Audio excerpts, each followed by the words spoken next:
மாண்புமிகு பேரவைத் தலைவர் அவர்களே, தஞ்சை மாவட்டம் பேராவூரணி சட்டமன்ற தொகுதியில் சேதுபாவா சமுத்திரம் ஒன்றியம்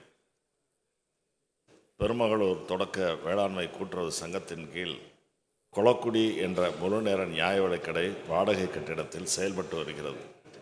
மேற்காணும் கொளக்குடி முழுநேர நியாய விலைக்கடைக்கு அண்ணா மறுமலர்ச்சி திட்டத்தின் மூலமாக 12 லட்சம் ரூபாய் ஒதுக்கீடு செய்யப்பட்டு கட்டிடம் கட்டுகின்ற பணி விரைந்து நடைபெற்று வருகிறது.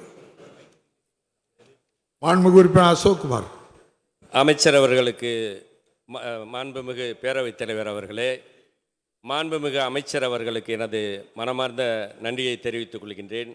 அதுபோல பேராவூரணி தொகுதியில் கிட்டத்தட்ட 25 கட்டிடங்கள் பேராவூரணி பேரூராட்சி, பேராவூரணி சேதுவா சத்திரம், திருவோணம், பட்டுக்கோட்டை ஒன்றியங்களில் 25 கட்டிடங்கள் தேவைப்படுகிறது. தயவு கூர்ந்து அந்த கட்டிடங்களை கட்டுவதற்கு நிதி தருமாறு அன்புடன் கேட்டு அமர்கின்றேன். மாண்புமிகு அமைச்சர். மாண்புமிகு பேரவைத் தலைவர் அவர்களே, கொளக்குடி ஊராட்சியை பொறுத்தவரையில் இந்த கட்டிடம் இப்பொழுது அவருக்கு கிடைப்பதற்கு வாய்ப்பு இருக்கிறது.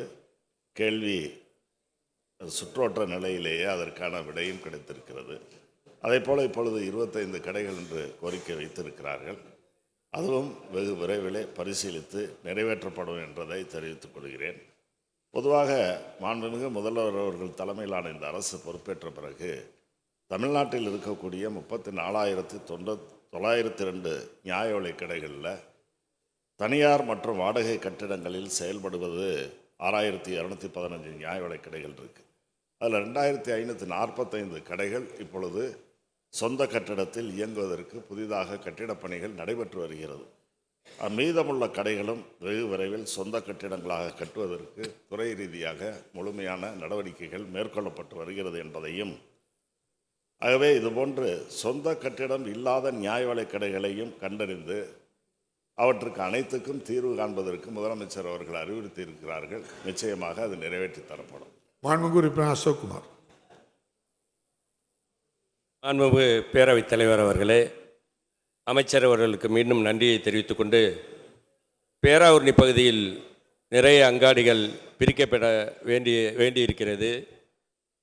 பேராவூரணி புதுத்தெரு, வீரராகபுரம், துலுக்க விடுதி, ஒட்டங்காடு, பூவாலூர், பாலத்தளி, மணவயல், புக்கரம்பை ஊராட்சி, கொள்ளுக்காடு, நாடார் தெரு, கழுமைங்குட புதுத்தெரு, பூவானத்தை 2ஆக பிரிக்க வேண்டும். அதுபோல் சம்பை, ஆண்டிகாடு, மருதங்க வயல், தேனங்காடு, புக்கரம்பை, கஞ்சங்காடு, குறவன் கொள்ளை,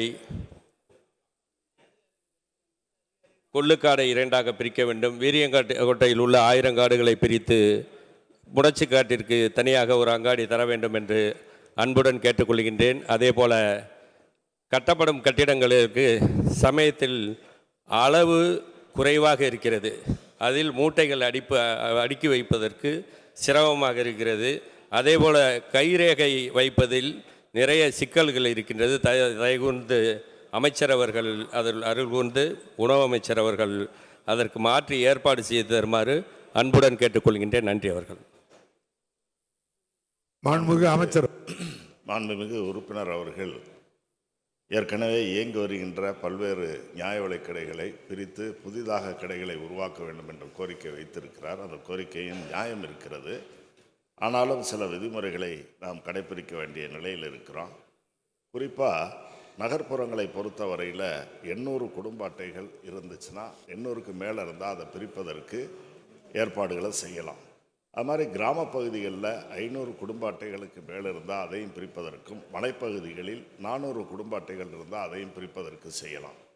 ஆனாலும் அப்படி பிரிக்கிற நேரத்தில், தாய்க்கடையை பிரிக்கிற நேரத்தில் அந்த கடையிலிருந்து பகுதி நேர கடையோ அல்லது புதிதாக அமையக்கூடிய முழு நேர கடையோ இருக்குமே, ஆனால் 1.5 கிலோமீட்டருக்கு குறையாத இடைவெளி இருக்க வேண்டும் என்பதையும், அப்படி பிரிக்கையில் தாய்க்கடையில் ஒரு 500 கார்டு தொடர்ந்து இருக்கணும், பகுதி நேர கடையில் 150 கடைகள் இருக்க வேண்டும் என்பதையும் உறுப்பினர் அவர்கள் அறிவார்கள். ஆகவே உரிய கோரிக்கைகளை அவர் முறையாக நம்முடைய மாவட்ட அலுவலரிடத்திலே கொடுத்தால் அவர்கள் ஆய்வு செய்து விதிகளுக்கு உட்பட்டு இருக்கின்ற அனைத்து தேவைகளையும் பூர்த்தி செய்வதற்கு தயாராக இருக்கிறார்கள்.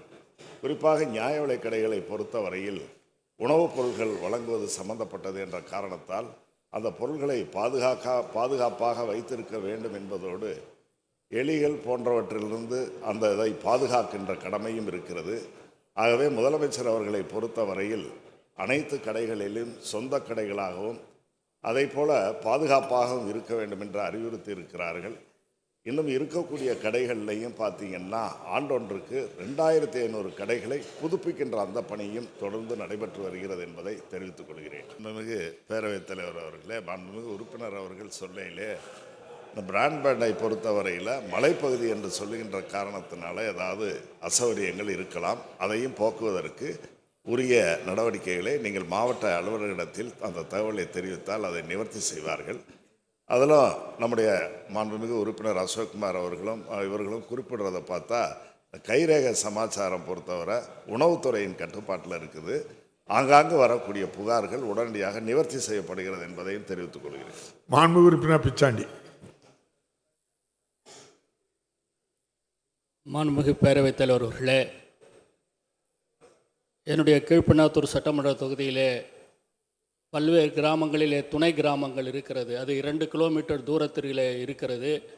அவர்களுக்கு ரேஷன் பொருட்களை பெற வேண்டுமானால் இந்த 2 கிலோமீட்டர் வர வேண்டிய தூரம் இருக்கிறது.